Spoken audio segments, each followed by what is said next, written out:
Crypt Custodian. This one requires an informational review because the game comes with some potentially expected design decisions for the genre and presentation. So what follows won't be glowing, but hopefully helping you decide if this is for you. This is a very challenging game regardless of difficulty setting. You start with exactly 4 hit points and can only ever upgrade to 5.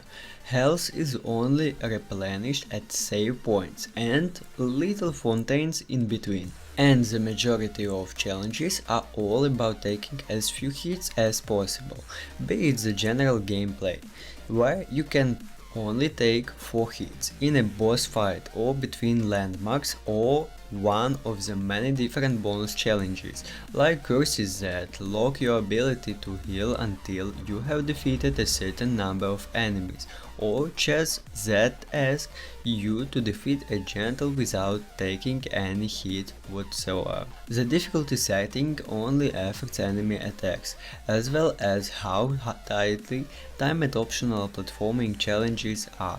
Easy is by no means actually easy. Only the assist options will actually make the game easier. Here you get up to 200% attack damage, 3 extra hit points, no fall damage and more leeway on limited challenges. It is very forgiving game. Difficulty can be challenged anytime. Everything can be retempered instantly. You always have fast travel to any visited save point available on the map. Health replenish points have infinitive uses. You cannot walk off ledges. No hit challenge chest replenish the one of hit point you can choose from them on a retry. You can speed up and skip death animations and cutscenes. Map markets for both items and up quests can be bought.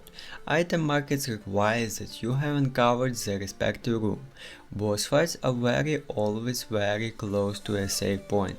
There is an upgrade that can disable falling damage outside of boss fights, and outside of boss fights and combat challenges that lock you onto a platform until you have defeated a wave of enemies you can easily ignore and sweep past all threats. Every room in this game is floating islands. I imagine this is very much needed for the kind of platforming challenge the game instead to deliver.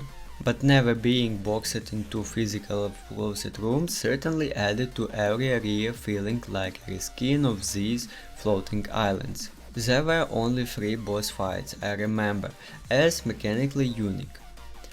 All the others were just bullet hell damage sponged to me.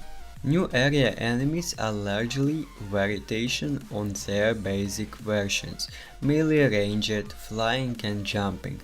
Apart from the area where all enemies share the unique mechanics of the boss, the challenge always felt the same.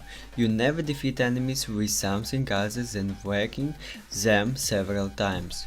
And all the abilities you get are mostly single purpose to cross larger gaps and gain across new areas, which then often let you hit a switch to lower a gate or extend a bridge, rendering your ability unnecessary there is any future. This is good in service of smooth out travel through, but it also speaks to the abilities not being very fun to use repeatedly. For most of them, there are no clever ways to use them in combat or combine them with our environment. Mechanics other there instead aren't. The only abilities that can be used in more than one way, as well as in combat, requires you to hold the attack button to charge it up, and later does not allow you to choose between an upgrade to it or original. Alright, I think that covers most of it. It is very well polished game, everything works exactly as it should.